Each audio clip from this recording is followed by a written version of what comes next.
Buck nasty. Now you are home. Thank God you're there.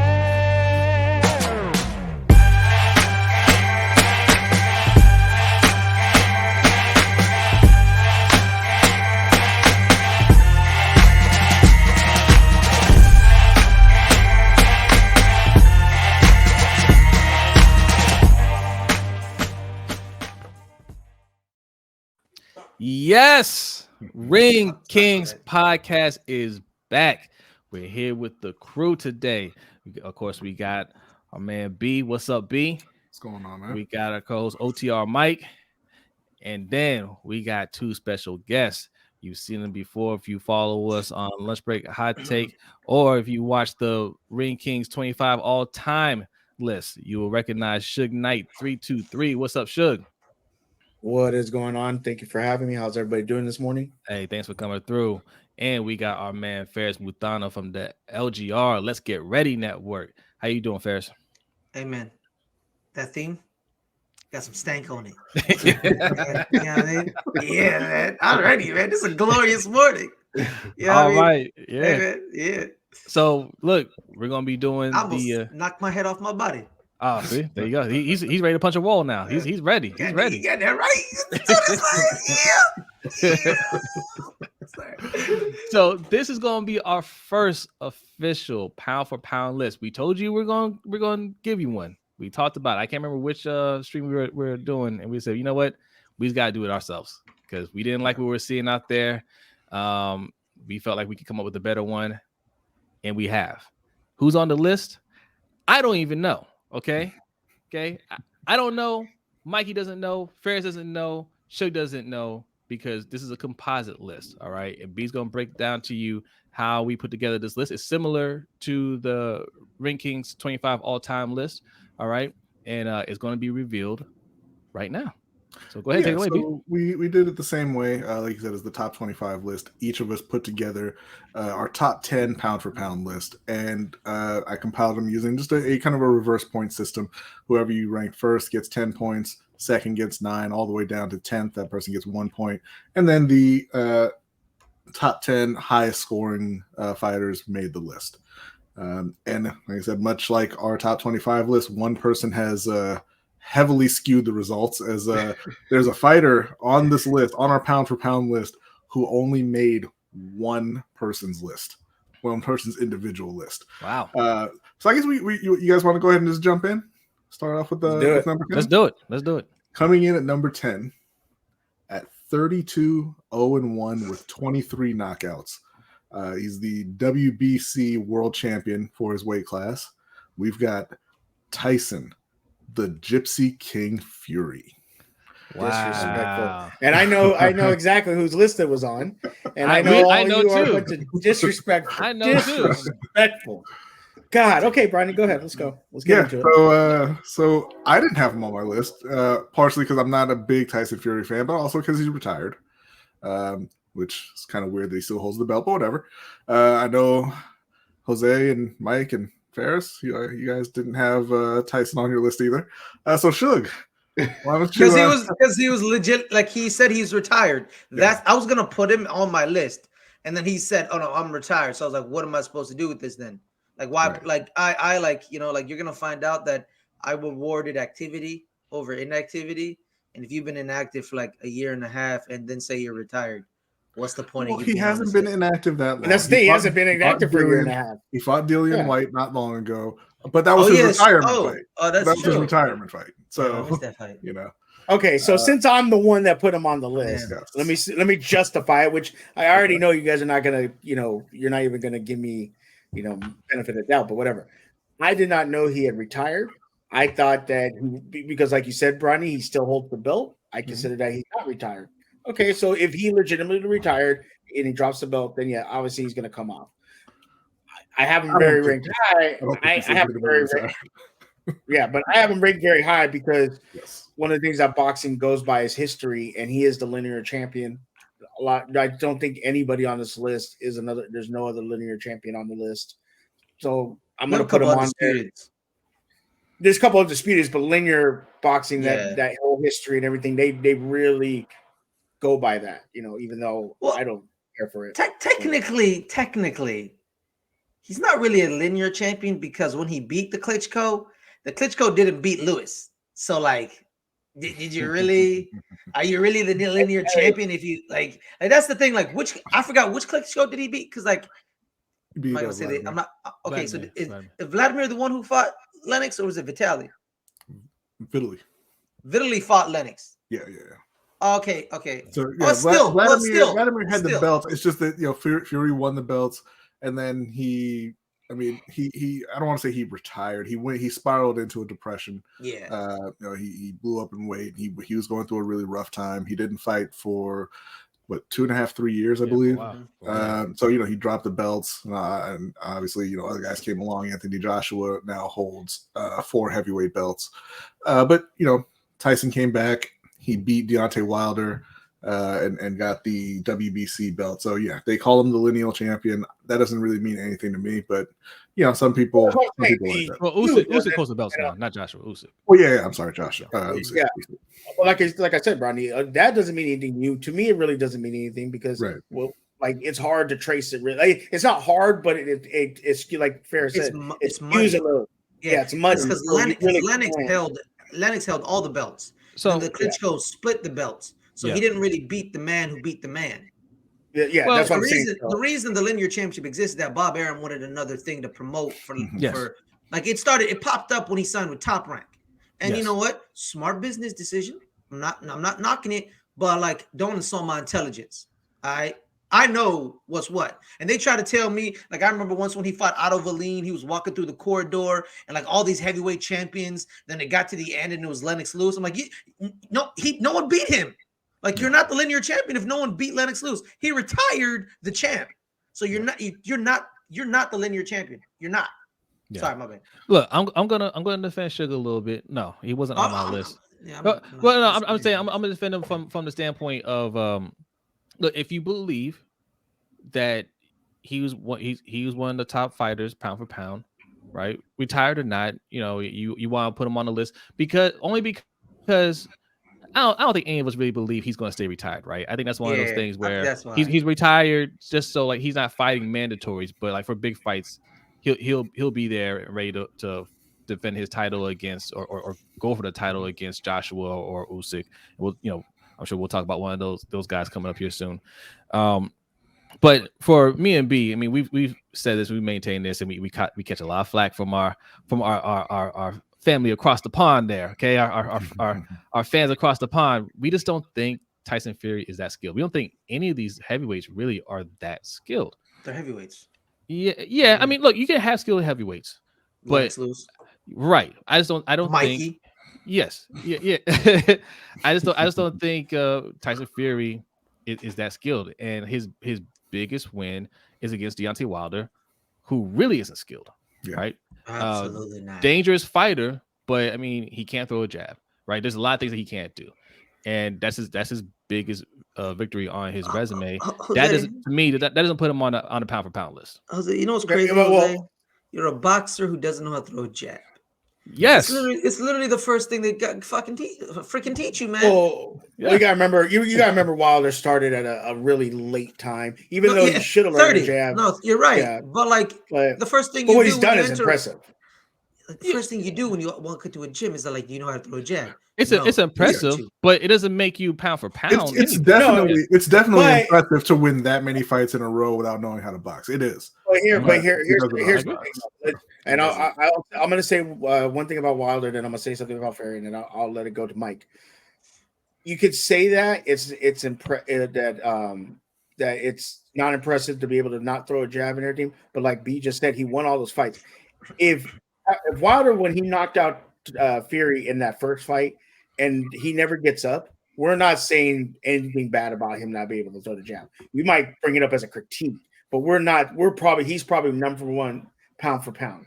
He just got it later, and it's kind of skewed now we're seeing all the deficiencies in Wilder because he was so great and we thought he was so great. And then when he fought a real boxer, which we've always talked about when we have our conversations about boxing, when you fight a real boxer, you get exposed. You get exposed, yeah. You know, i.e. Tyson, he got exposed, and now we're like, oh man, he couldn't throw a jab, he didn't do this, he didn't do that. We're pointing out things out.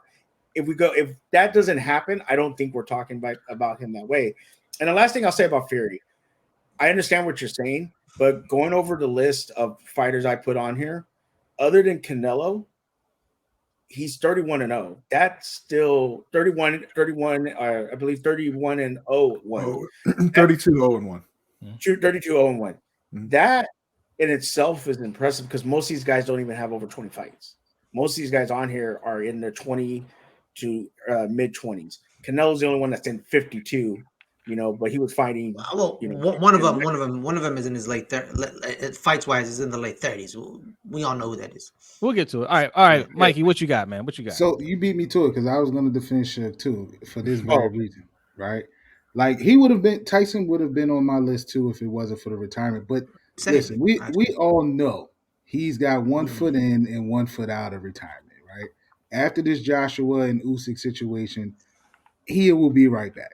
Right. Nobody really believes, even his promoters, they don't really believe that he's retired. I think that it's a part of his leverage. He knows what he's doing. Like he knows that'll be a mega fight after this. I really think he's hoping Joshua wins because I think that him and Joshua will be an even bigger fight than him and Usyk. But he's leveraging it, right? So with that being said, like, I don't think you're wrong. So he's still on ESPN. He is, I believe they had 5. I thought he was even higher than that. Wow. Let me double check. On ESPN. Well, ESPN is 5. He's at 5. He's at 5, right? He's on their latest. He's number 5 on their latest list. So, you know, I don't think you're wrong for that. I just didn't. I took into account. Okay, he's saying that he's retired. Plus, man, there's some. I mean. I had about 13 or 14. B and Jose will tell you that I actually had 11 on my list. So B made me change it. Yes. So it just made it easier for me to find room by just taking them off since he's saying he's retired. But I don't think you're wrong for putting him there. He'll be on most lists. Yeah, I understand. And Fares, I'll correct myself. You're right. There is another person with over 30. Yeah. No, you're right. The thing is, man, like with me, like I had like 15 people to pick from. And the last two spots, like I had like the debate actually. Then I settled on the people I settled on, but like there's a couple other people like if they were on the list, like I'm pretty sure he's not on anybody's list, but like Emmanuel Navarrete, like he was right there with me. I was like, because I've watched Emmanuel fight multiple times, and he like took apart. I think is it Isaac Dogbay or something? Dogbay. He took Dogbay apart with his and then he took his other like Manuel Navarrete is like my honorable mention, I guess. I was gonna say hold that thought because we'll get to honorable mentions at the end. Okay. Yeah. All right. We got what next, B? Yeah. So moving on to number 9. This is one of the lesser experienced fighters that Shug was alluding to. This guy's 18-0 with 9 knockouts, holds the WBC and WBO world titles at his weight, which is lightweight, and he junior lightweight. Sorry, and most recently we saw him completely take apart Oscar Valdez. It's Shakur Stevenson coming in at number 9. All right, shout out to Newark. Yeah.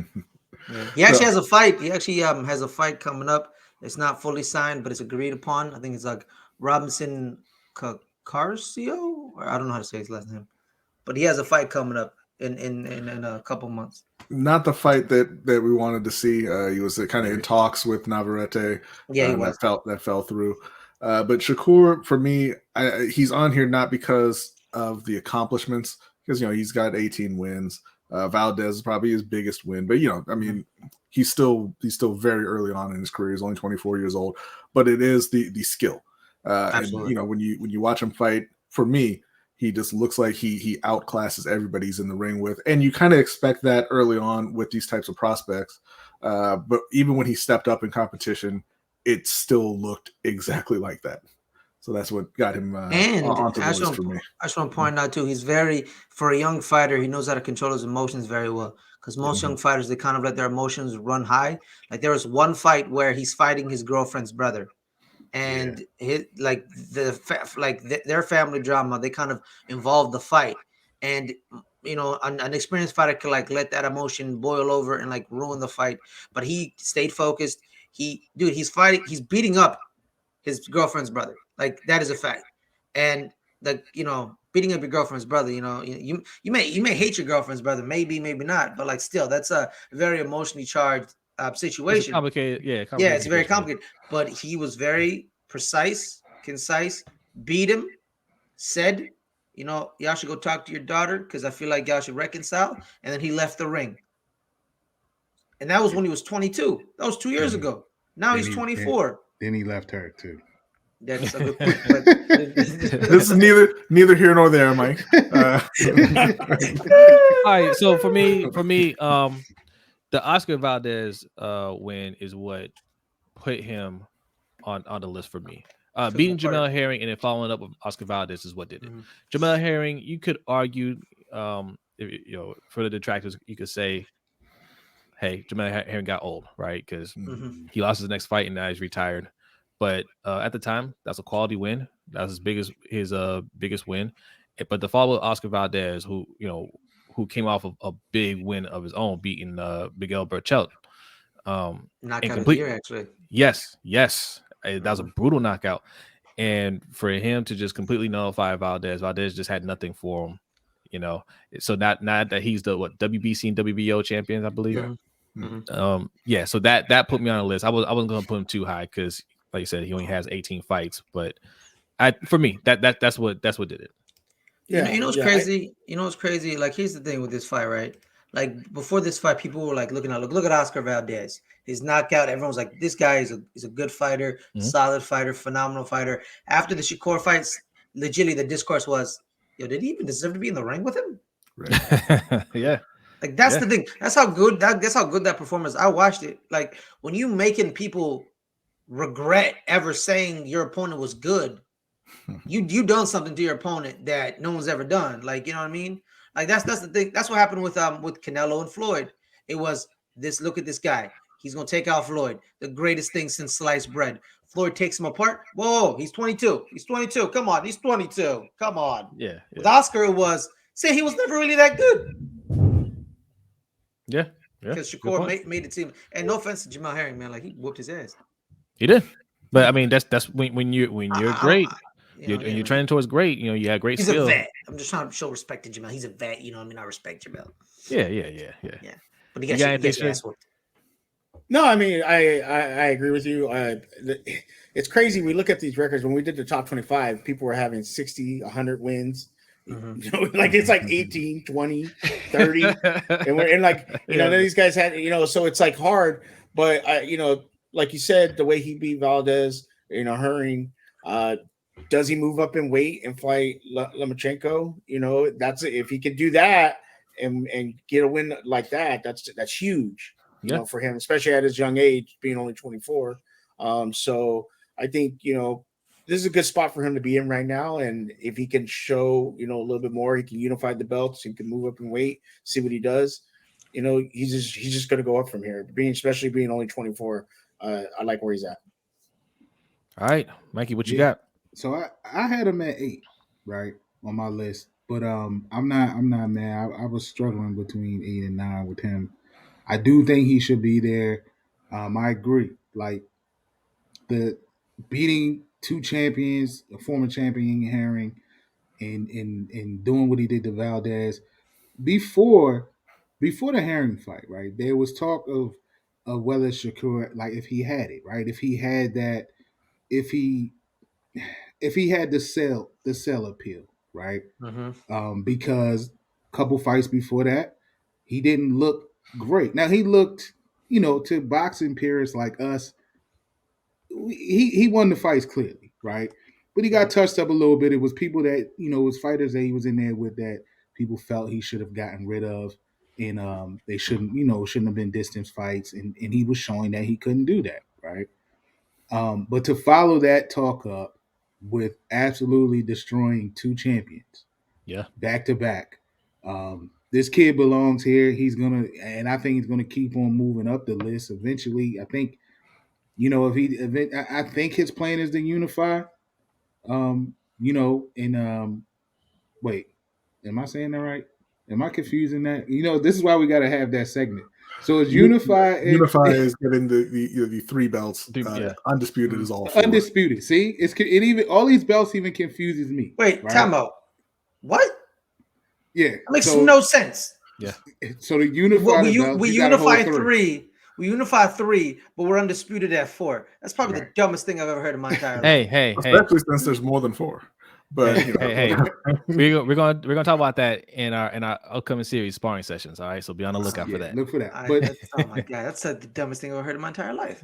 But I think it's a pretty good name, Fares. I mean, no.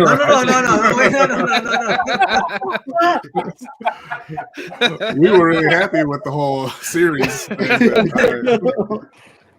I think great show title.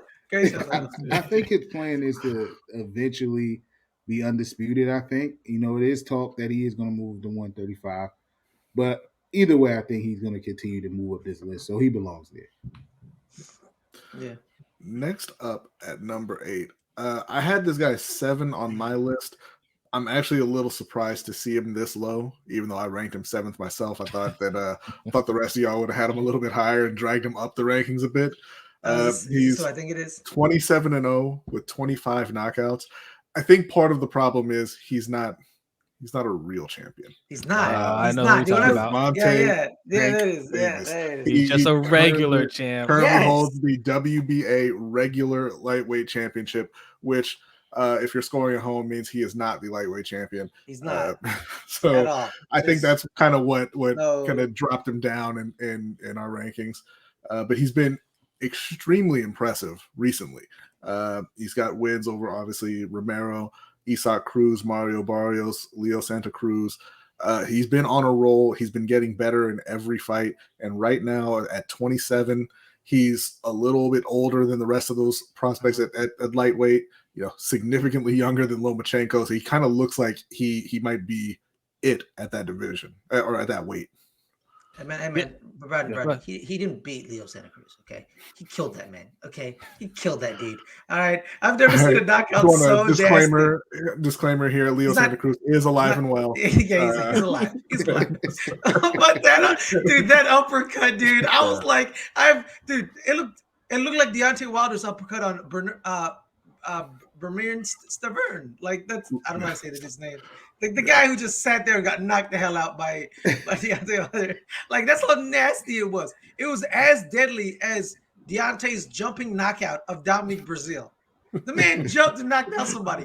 What Davis, like that uppercut, dude, it was smooth, it was nasty, it was one sweet motion.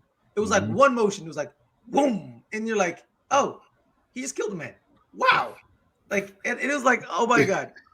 And I think that's the problem with Davis, right? When he beat Mario Barrios, he knocked out Mario Barrios, and he won another belt. That was actually a real belt in another division. Yeah. Right. But the problem is he dropped that belt, came back down, fought for the fake lightweight belt. You know what I mean? And that's the problem. Like I thought he held an actual lightweight belt, so I had him in high regard. And that's the thing. That's the problem with these boxing politicians and these promotions. Like Gervonta Davis should have been fighting for a title. It should have been Davis Lomachenko. It should have been Davis Lopez. It should have been Davis Kambosos. Like it should have been Davis Haney. That's what it should have been. And then you have him languishing off. Like I'm not blaming Floyd. It's not Floyd's fault. It ain't Floyd's fault that people hate his guts. Well, actually, it is his fault. But that's not the point I'm trying to make here. But like Bob Arum isn't a good person either. Like that's who hates him, and they can't do business together. And it screws over people like Tank Davis. Like Tank Davis should have a resume of fights with this is the division that started the four kings in the 80s. Roberto Duran and Ray Leonard fought in this division and they moved up to middleweights. And this is the starting point division. Gervonta Davis should have like Haney on his resume. He should have had Lomachenko already. And that's the problem with this modern day boxing, is that we don't get these fights. So like really, when we're talking about Tank Davis, you see the talent. The man is phenomenal. He got power in his hand. And guess what? When he broke his hand against Isaac Cruz, it showed boxing acumen of like, my left hand is broken. It's broken. I can't box really. So I got to be more defensive. He was more defensive. He kind of was on the back foot most of the fight, but he was a great, he Floyded it. Great evasion, great defense, great protection, using his non-broken hand, his right hand, for protection. And, you know, a couple, you know, once or twice, getting a couple hits. He outpointed Cruz. You know, he used to be a brawler. We all know this. Like, you go in there, knock somebody the hell out, and go home. But in that fight, he broke his hand. I can't just knock this dude out. Well, one, I can't. Dude has a hard ass head. But two, my left hand's broken. So he boxed him. And I loved how he did that. And I just think if he had an actual belt, he would be higher on my list because I have him at 10. Yeah, I'm shocked that we got to 8 before we had our first The Kings reference. But kudos to you, Fares. It's a great documentary. It's on Showtime. It's phenomenal. 4 separate episodes about Hearns, Hagler, Leonard, and Duran. why am I forgetting Duran? There we go. Yeah. So yeah, check that out. The greatest lightweight of all time, Brodny. Just gonna put that up. All right. Shug or Mike, you guys have thoughts on Gervonta? Go ahead, Mikey. I would really like the Baltimore perspective, because like I'm just a lonely Californian. Well, I mean, so listen, Tank is probably my favorite fighter in the world right now. Part of it is because he's from Baltimore, right? But he's also damn good, and I think I had him at 9 on my list, and it was hard, but I was trying to be as real as I could with this and keeping out, you know, the fan side of it. You guys all made good points about the belt, right? You know, he doesn't have he has a regular championship belt. But what wanted me, or why I was gonna put him higher, was, I mean, he's box office. He seems to be the box office ticket in boxing right now, right? So I think you got to account for that. You know what I mean?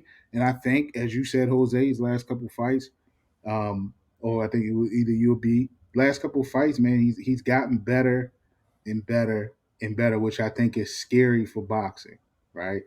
Because of course he can slug, he can punch with anybody, but to show the fact that he can box and set up punches like he showed, like what he did against Raleigh. You know, he set that. Those who know boxing, you know, he set that punch up. The Santa Cruz uppercut. That's probably my favorite knockout. He set that punch up, right? You know, so just to see that he's getting that side of boxing down pat, it's a problem. But I gave Stevenson the nod over him, just a step above him, just because Stevenson he got 2 belts. I think his resume with the last 2 fights might be slightly stronger, but yeah, man, Tank. And what I don't like is Tank is not on a lot of these lists. He's not on ESPN's list. He's not on. I think Ring Magazine's list. I think he's not on that list. So. That's whack. He should be on that list. But he's Mr. Box Office right now, and I think that you got to have that type of guy on there. Yeah, it's biased, man. Because like legitimately, everyone on these, I've checked multiple lists, Mikey. Most of these lists they're all champions, like actual regular champions, and then you have like Vasily Lomachenko at 8 or 7. And you're like, what is this? Like what is this? Like, you know what I mean? At least Davis won a belt. He dropped it. But he won an actual belt, but he dropped it. Like with Vasily Lomachenko, it's like you clearly see that they're still on Bob Arum's jock. Like most of these lists are all top ranked guys, and then the smattering of the Eddie Hearn guy, like Bivol or I don't know. Like CBS has Stephen Fulton at 10. I didn't know who the hell that man was until like 2 weeks ago. Like, I seen Josh Taylor on the few lists too. That makes no sense. That makes no sense. Like I'm with you, Mike. It's biased. No one likes Floyd. It is what it is, and no one's gonna mess with his fighters because they're like they associate with Floyd. We don't like Floyd because Floyd. The problem is Floyd shook up the game. He became his own promoter, and made 250 a fight, while these people, they're still making good money, but 80 million, 250. Which one do you want? 250. I'm gonna let you go in a second. Sure, I just want to point out, like, yes, I agree with that part, Fares. But the thing is, even though they might try to kind of squeeze out Mayweather fighters, Tank makes the most money out of all of them, right? So like that's the thing. You can try to keep him off these lists. You can try to say, well, he doesn't have these belts or whatnot. That's not the fans aren't buying that. The fans they believe in Tank. They'll pay to see Tank, and the numbers show that. But go ahead, Suge. I want to get your thoughts, and then I'll finish it up with my thoughts. No. I 100% agree with all you, and I 100% agree with Fares and Mike. The guy 27-0, you can't deny that. Whether or not he has a fake belt, real belt, he's 27-0, and if he's bringing in that kind of money, then he needs to be fighting for a belt very soon, because I mean, people are going to watch that fight. People are going to pay to watch that fight, and if it's because he is associated with Floyd and in that promoter's camp, then what are we really doing here? Then why are you guys sending out these lists if you're not being truly authentic? You're just being, oh no, we're gonna put these guys because we like these guys, and you're not being authentic. Like you have to be authentic sometimes. Yes, we all love our personal fighters. Yes, we love our personal teams. So when you rank somebody, you're gonna use a little bit of that to rank them. But at the end of the day, you got to go by. I always try to go by wins, losses, big wins, big things like that. And this guy has 27-0, and if you're, like you said, Jose, if he's bringing in the money, you can't deny him. You have to put him there. If you put him 10th, 9th for those reasons, that's understandable. But you got to put him on the list and not be so we don't want to go with this guy because we don't like who he's associated with. You're just being honest, unauthentic, and that's just, I don't like that. So I see why you guys put him up there. I personally didn't have him on there because I kind of, like I said, I did the research I did.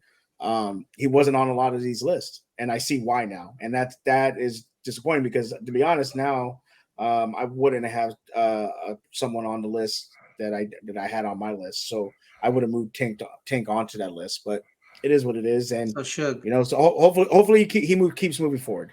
So you're telling me boxing people have agendas? Interesting. Didn't know that. I thought they were authentic. Yeah.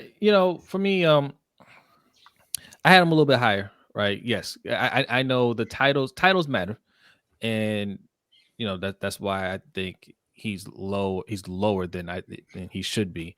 And boxing writers will take him off the list because he doesn't have any unifying titles or anything like that. He's got a regular title right now. However, he's held titles at super featherweight, lightweight, and super lightweight, right? He's held titles at all three of those weight classes. I think overall his resume is better than most of his counterparts right now. I'll probably say all of them, if we're being honest. Like Devin Haney, we can argue Devin Haney only because he just beat Kambosos, but before Kambosos beat Teofimo, he wasn't on anybody's radar. So and Teofimo beat Lomachenko. Like they were able to fight each, like those top ranked guys were able to fight each other and kind of build up the rep a little bit.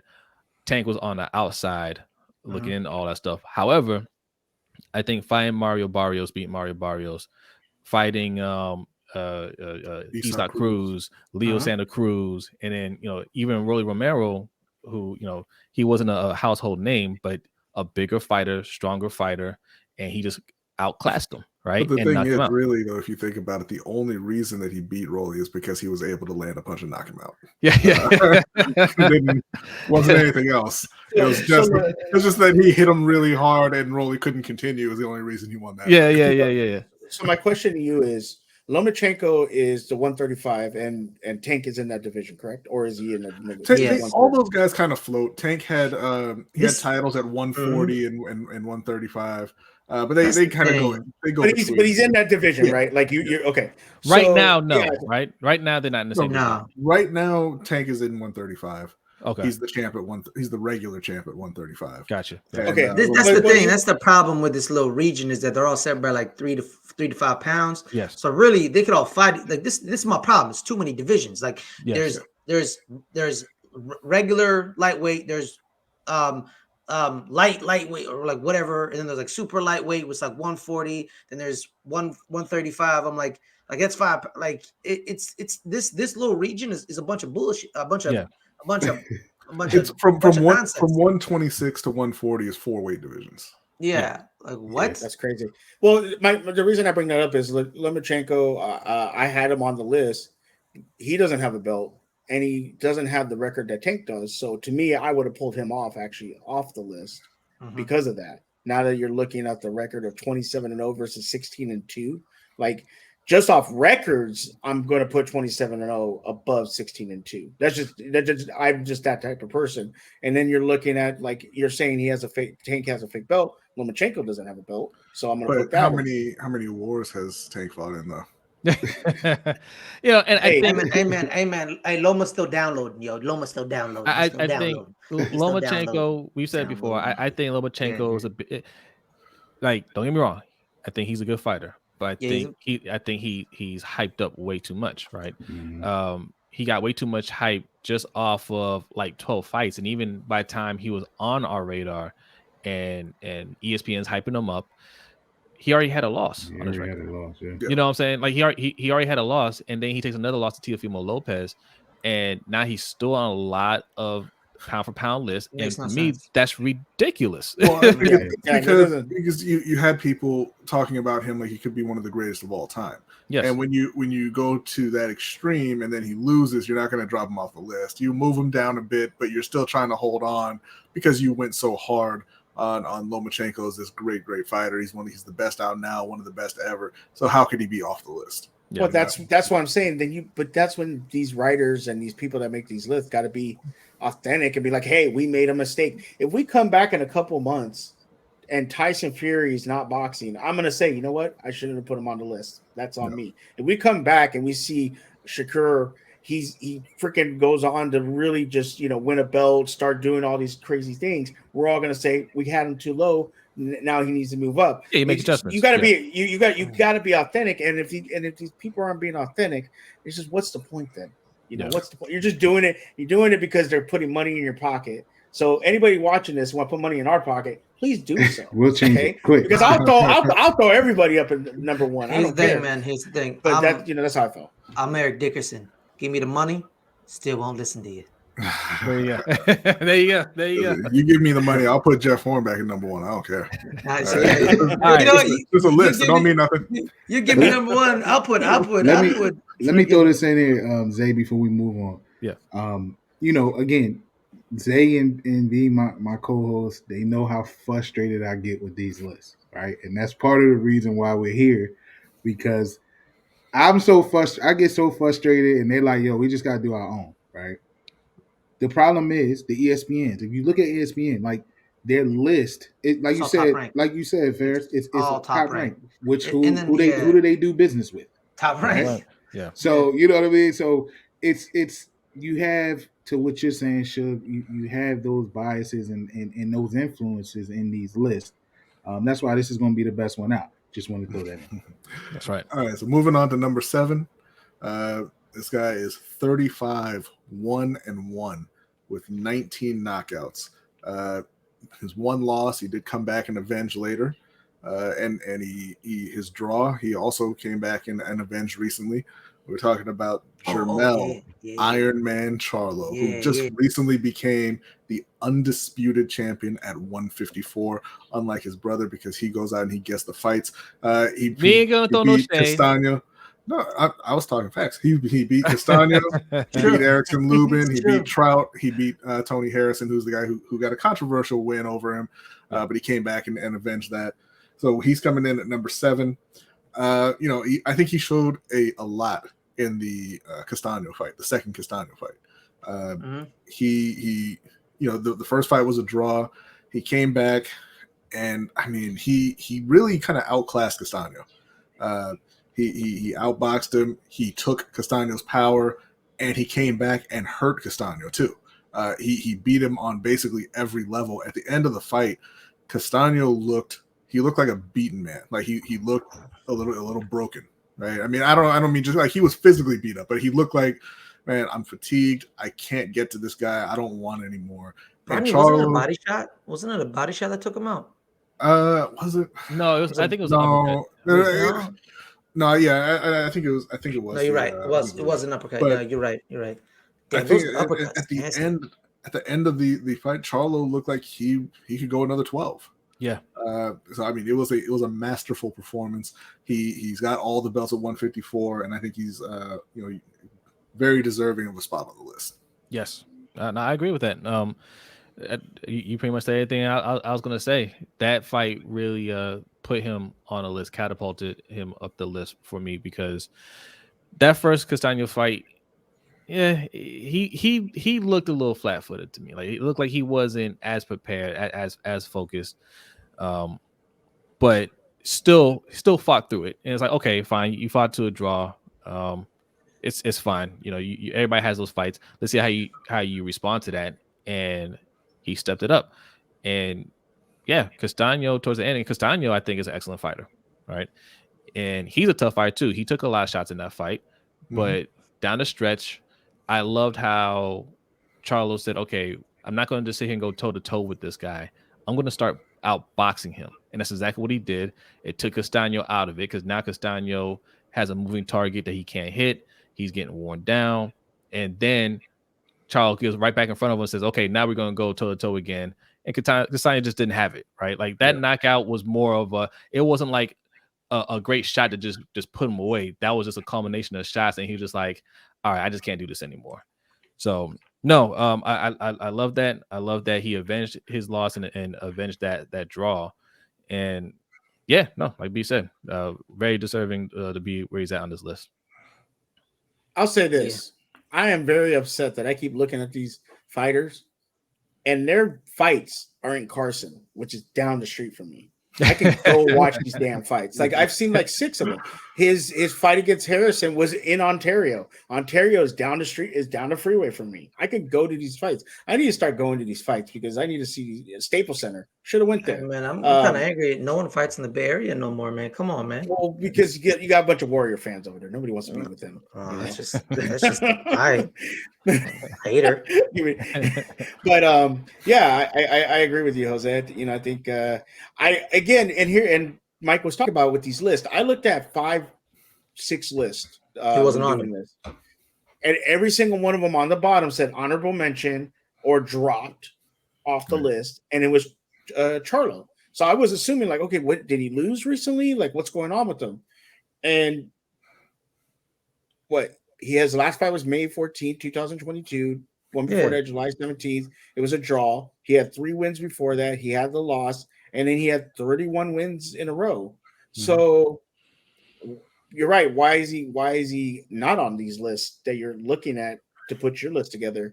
So it's, again, my mistake.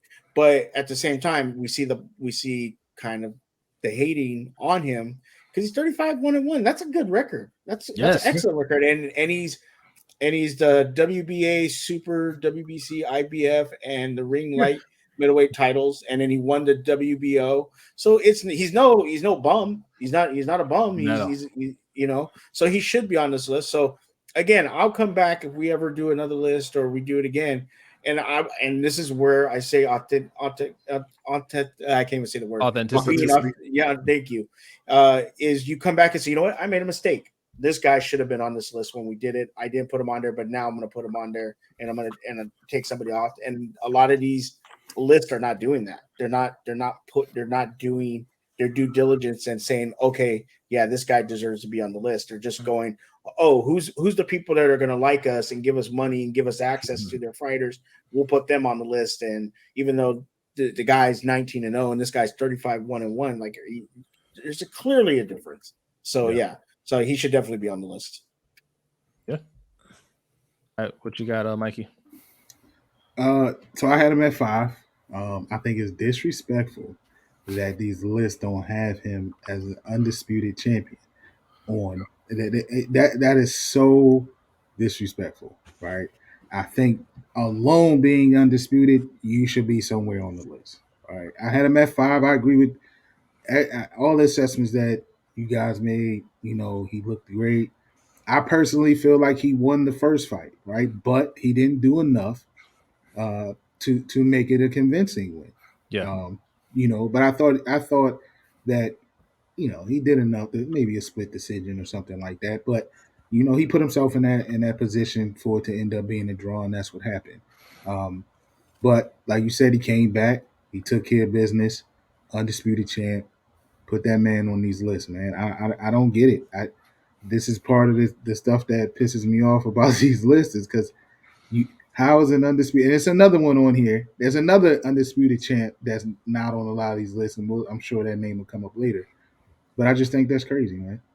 Yeah, like Mike, I'm looking at a list from June 8th. So it's not like I had looked at a list that was from May. This one's from June. And they have Lomachenko's like 7th. And you're telling me an undisputed champ is not on the list? Like if you want to hate on him, sure. But if you have him 10th, 9th, 8th, all right, you're being a hater, but sure, he's still on the list. He ain't even on the list. He's dropped off. He ain't even in the club. Yeah, like that's just crazy, like. But you have Lomachenko, who's 16-2, who doesn't have a belt. Like that doesn't. Amen, guys. Loma's still downloading, guys. Loma's still downloading. He's I don't want him to be the punching bag of this conversation, but like the fact is, he is on a lot of these lists. Look, there's a lot of fighters that I see on some of these lists that's just like to not have Charlo on your list at all. It's disrespectful, but it just goes to show you the politics that are involved. Like obviously ESPN has a major bias towards top rank. I just 7 of their 10 are top ranked fighters. Only 3 of them are non-top ranked fighters. Yeah. If you Google, that's not even just us, compete with them on pound for pound list. Like if you're looking for top fighters, you should never click on ESPN. They're not. You know what boxing needs right now? It needs a Dana. That's all I'm gonna say. Wow. 6 of the 10. 4. Okay. We're gonna have Deshaun edit that out because what he meant to say was Win Kings podcast. Okay.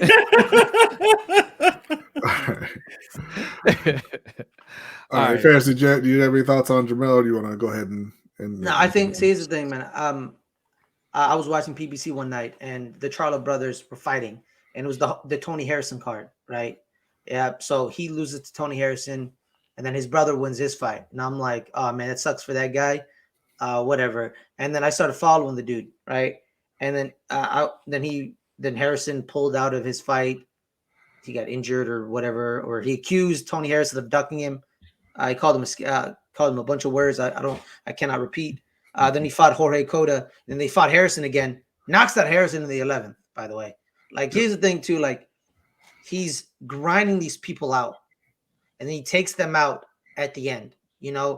And then here's the thing. He then wins the WBA and the ring light middleweight titles from, I don't know how to say his name, Jenson Rosario. He beats him in the 8th. And then with Castaño, I watched the first fight. I thought he lost that fight. I was like, he lost this fight. He should be thanking his God's graces that they gave him a draw because he lost this fight.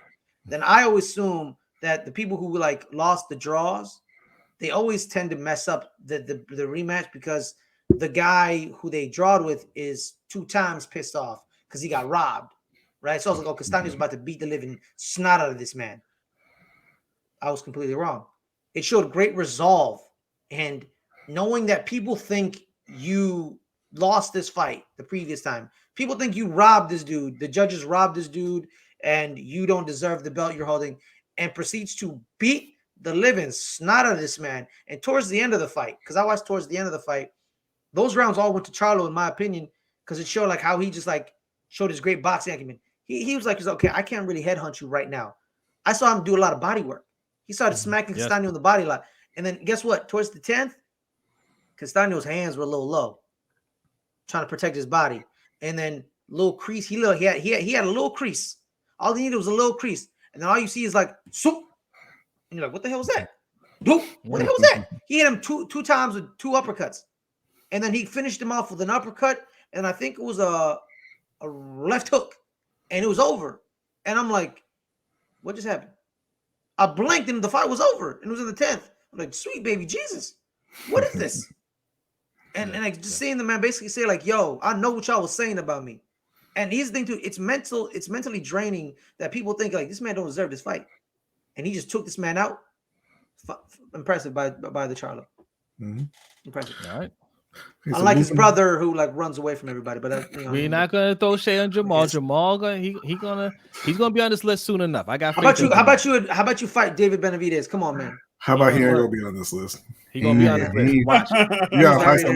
Lions only. Lions only. You gotta fight. Right? You gotta fight. You know, I love how like him and Spence and his brother take pictures. Like Texas runs boxing, but you don't fight. How? He's coming. Watch out for Jermell. He's about to whoop my ass. He's like 32. He's not coming. But number 6 on the list. Is it 6 or 5? Number 6. Okay. This guy is 28-0 with 15 knockouts. Another that Mike had mentioned, another undisputed champion. Just very recently put on a master class in collecting all the belts. We have Devin the Dream Haney, who just recently, damn near blanked George Kambosos. You're being nice. Yeah, nice. He has other wins over Jojo Diaz and Jorge Linares recently. Wasn't as impressive in those fights, but he came back against Kambosos, going to Australia, to fight the champion and collect all those belts, and he put on a near flawless performance. Okay. Who wants to go first? Let me go first. All right. My Muslim brother, Devin Haney. All right. All right. My brother. Okay. Okay. That was the joke. No, man. I was gonna out you, Fares. I was gonna out you. I outed myself. But like, no, it's just like, okay. So like, I watched the Jojo Diaz fight, and I was extremely unimpressed. I was like, this dude don't got the juice. And like, so here's the thing. I bet my friend. I was like, Kambosos is gonna knock this kid out. He gonna beat this man up. All right. We bet, and I proceeded to see, like, because he tried to knock out Jojo Diaz. Like, he tried to knock him out. He tried to knock out him and Jorge Linares. And I'm like, that's not your game. Like you can knock somebody out. That's cool for you, but you are not a knockout artist. You go like he has good power, but not like, yo, watch out for his power. He's not Davis. Davis is like, you better watch yourself, because that right hook gonna take you out. You know what I mean? Or that, that uppercut from hell gonna take you out. Haney showed you pure boxing acumen. The man said, you know what the most important thing in boxing, guys, is? The jab. And he said, hey, Kambosos, how about you marry my jab? My jab and you will become the best of friends for the rest of your life. And Kambosos said, I do. Yeah, and he said, I do. We shall be together in holy matrimony. 150, 200 times he said it. Yeah, exactly. Unholy matrimony. That man, and here's the thing too, like going into a man's home in a stadium where no one's there to root for you. No one cares about you. They all hate you because boxing is very nationalistic. You know what I mean? Yes. Like if you go to Britain, you're not a British fighter, you're not gonna get a crowd that loves you. One, you probably get screwed by the commission, but that's not the point I'm trying to make here. But like you go into Australia after Manny Pacquiao got robbed by Jeff Horn. All right, so to point out, the man was robbed, and he said, "You know what? I'll go to your house, beat you in your backyard, jab you in your face, and show you why I'm better than you. Because who the hell are you? Who are you?" And he got this man tripping out in the press conference saying, yo, I almost missed weight as a tactic. All the mental. Nah, you're an idiot. Like, there's a difference, all right? You don't miss weight as a mental tactic. He had him shook. He had him shook, dude. He had him shook. I'm sorry. Haney got that man shook. That man, Haney, he's quiet. He smiles really nice, but that man's a killer. Yeah, he's a killer. And you know what I'm saying? Like, I'm not saying he's gonna beat Davis. I'm pretty sure he can beat Lomachenko, and I'm pretty sure he'll beat Kambosos again. The only person I'm like, I don't think Haney could beat this guy. It's because of Davis, because they're both good boxers, and Davis has the X factor with the power. But everyone else, I'll pick Haney over anybody else because it shows like the maturity. These last two fights you had, Linares and Diaz, you were fine to mad to. Sometimes you're like, what the hell are you doing? And in this fight, it was pure masterclass of like, this is your world champion. He holds all the belts. Watch me make this man look like a scrub. And the most important thing in boxing, Deontay Wilder, is a jab. Learn how to use it. All right. Well, so we'll go ahead and I want to say thank you for joining us here on the Shade Room, apparently, and we'll throw it over to Mike. And what are your thoughts on Devin? So as I just said before, now I'm surprised at this because he's affiliated with Top Rank and he was not on ESPN's pound for pound list. Wow, he's not as an undisputed champion. Again, disrespectful. But it's not just ESPN. I was just surprised he's not there because of the affiliation with Top Rank. But he didn't make it, or he's very low on a lot of lists. I actually had him 3, right? And again, I'm not the biggest Devin Haney fan. I respect him. I think he's a good boxer. I think Tank would beat him, but I think him being undisputed and quite possibly the best division in boxing right now, I think that holds a lot of weight. And then to the things that was already mentioned, I mean, going across the pond, I always say, I've been saying this in the last couple of recordings we had since we talked about this fight. When we gave our predictions, I said that he had to go and he had to have a 50-point night in the Garden. That type of performance. And that's the only way he's going to get out of there with the win. If it's any type of close fight or anything, he's putting himself in danger with anything close. And he did exactly that. He went into foreign territories, like Fares said, a place where he was the most hated man in the building. His dad was able to come. His dad and trainer was able to come at the last minute. He had a lot of things that was looking against him. And he went over and he put on a great 12-0 performance. I can't think of a round that Kambosos won. Me neither. So same, Mikey. I'm with you, man. Like especially those rounds where he hit him with a big shot. Like you hit him with a big shot, good for you. But then he proceeds to put it on you the rest of the round. It was a washing, and so again, I just think it's disrespectful that he's not on some of these lists. But for me, what holds weight is him being undisputed and probably the best division in boxing right now. So I got him as high as 3 on my list right now. Yeah, it's not like Areola Ruiz where like Areola lost like 10 out of 11 and got mad. Kambosos was like, yeah, I lost all 12. Yeah, right. Sure. What's your thoughts on Devin? Well, here another situation where I looked at 4 or 5 lists and I didn't see his name. I didn't see his name, and so I think one of the issues here is looking at his record and everything like that. You guys are absolutely right. He should be on a list. And Mike said, how Mike said he definitely going into somebody's house and beating them. How do you not have him on some of these lists? It's really crazy. Just really nuts that they don't have him on this list. But yeah, I agree with everything Fares and Mikey said. Okay, so yes, about this list, right? It doesn't surprise me, right? I said wow earlier, but I'm not surprised.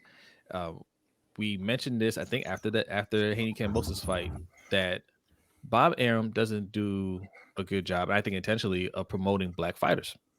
Right? He just doesn't. That's why Bud Crawford left, right? Because he never tried to get him a fight with Errol Spence or any of the other top fighters in that weight class.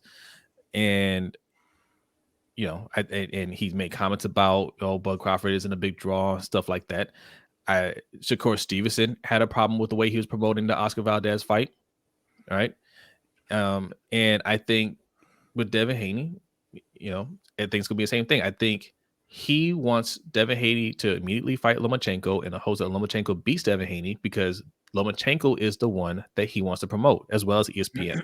That's why Lomachenko is still on all these top 10 pound for pound list, even though he has no belts, 2 losses. Right.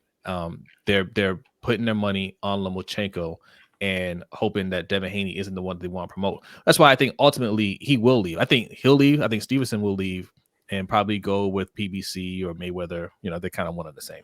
But I think they'll end up leaving him. And that's why he's not on the list. Now I had him 6th on my list. I put Tank at 4th. Now, yes, undisputed in one of the best divisions, but also it was the right opportunity for him, right? He didn't have to fight any of these other guys. He got to fight Kambosos. And Kambosos, to me, I always felt like was a step below all the other fighters, including Teofimo. Yes, he beat Teofimo, but Teofimo just completely did not prepare for that fight, right? Completely disregarded that fight and still almost knocked him out. So when I looked at Devin Haney jumping on that fight, I said, okay, Devin Haney knows this is a guy that's just below that top tier, and nothing in that fight surprised me, right? Like he went in there and made him look like just a lesser fighter, which is why I think he is. I think he's a good fighter, but you know, he just didn't have anything, right? He just completely neutralized that overhand right that he likes to throw, and he couldn't do anything else in that fight. And that's great because Haney shows the level of fighter that he is with that win. He gets the belt, so he absolutely deserves to be on this list.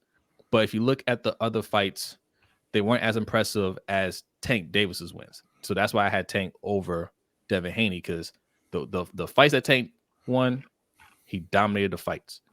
He either dominated it in a decision or he just knocked out his opponent.